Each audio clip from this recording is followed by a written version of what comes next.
house with piles of hobby.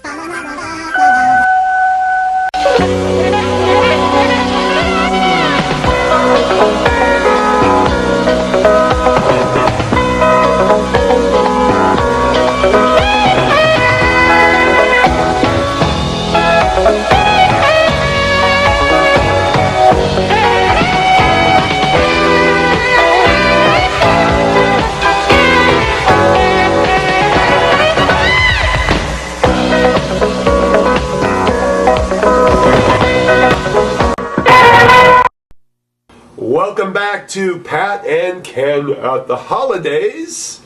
And guess what? We're on our last segment right now, the famous Holiday Tin. My name is Patrick McDonald, HollywoodChicago.com.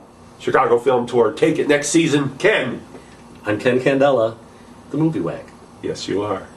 So, this is a tradition, a holiday tradition, a gift we give ourselves, Ken. This is right. Yes, and it's the famous Holiday Tin. Why don't you bring the I'm gonna bring the holiday tin up, Pat. From the vaults, the Christmas vaults. It was once loaded with my favorite holiday popcorn yes. sampler. Very good, very good. So the Holiday Tin. So let's start. Hey, it has a nice sound there, Ken. It does. It's actually tin. It is tin. All we right. spare no expense on this production. So what we do with this tin is, before we did these videos, we actually did this overview on a blog, my old blog that I used to do. So, when we started doing videos, we said, hey, we went over all these films. Let's just put them in a tin and pick them out every year, and we'll review them again. On the spot. On the spot. And Ken, in this tin is Love Actually, Christmas in Connecticut, How the Grinch Stole Christmas, White Christmas, and of course Rudolph the Red-Nosed Reindeer. All right, so give it a little shake. Yep. Oh, the anticipation is exciting. Okay, reach in, don't pull one out. I love manipulating them like this. And the winner is White Christmas, Ken! White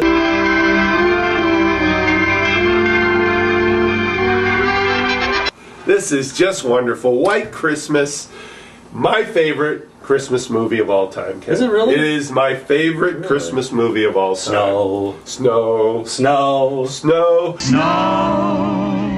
It won't be long before we'll all be there with snow. So, that was pretty good. That was. So, anyway, what I have done since 1994, Ken, this will be the 20th anniversary, I take a group of people to the Music Box Theater in Chicago, Illinois, and we watch the classic White Christmas. On the big screen. On the big screen. The way it's meant to be seen. The way it is meant to be seen in VistaVision, Ken. VistaVision, I say.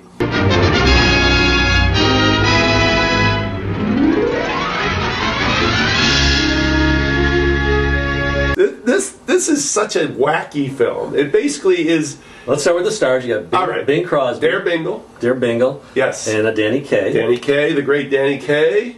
Always doing his vague, we don't know, orientation bit. Where are you going to find such a Superman? Don't be so modest. Honey, fellas like that don't... Me? Well, you're not exactly Superman, but you're awfully available. Yeah, now, don't get any ideas, Judy. I'm not the marrying kind. And also... only Laurence Olivier knew for sure. It's a little inside, but... Rosemary Clooney, the famous aunt of George Clooney, right. And a brilliant singer, and then, of course, the great Vera-Ellen in one of her last major roles. She just faded away. Yes, she did. She just got thinner and thinner until she disappeared into the air.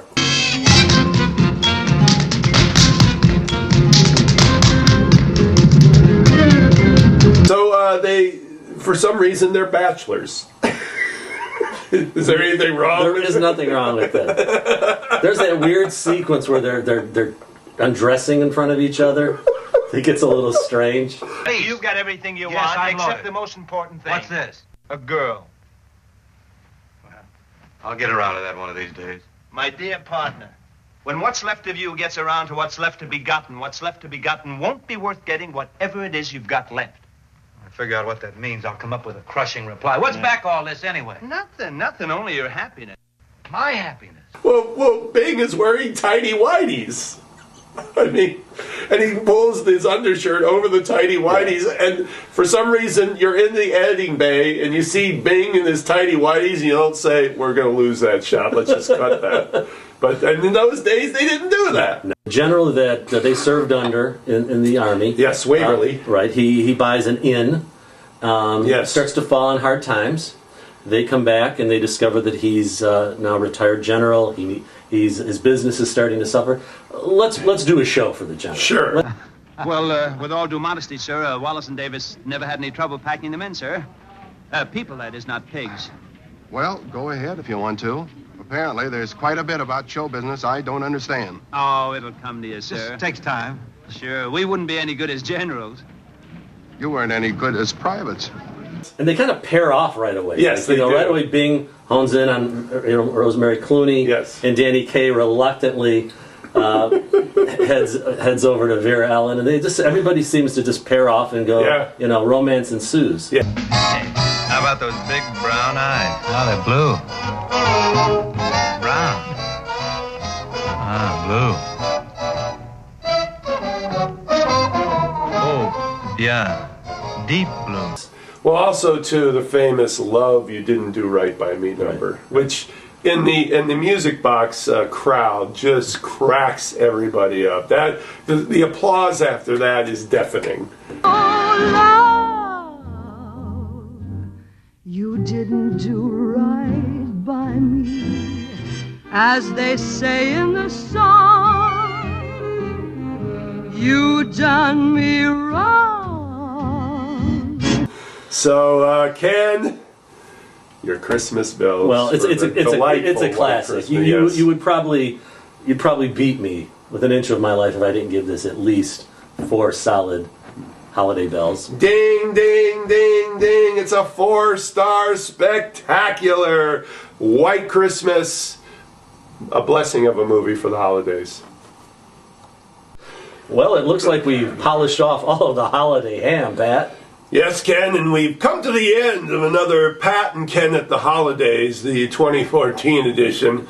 I'm not feeling a little too much holiday ham there, Ken. You look a little pale, my friend. You gonna be okay? Give me the holiday tin, quick! Not the holiday tin, Pat!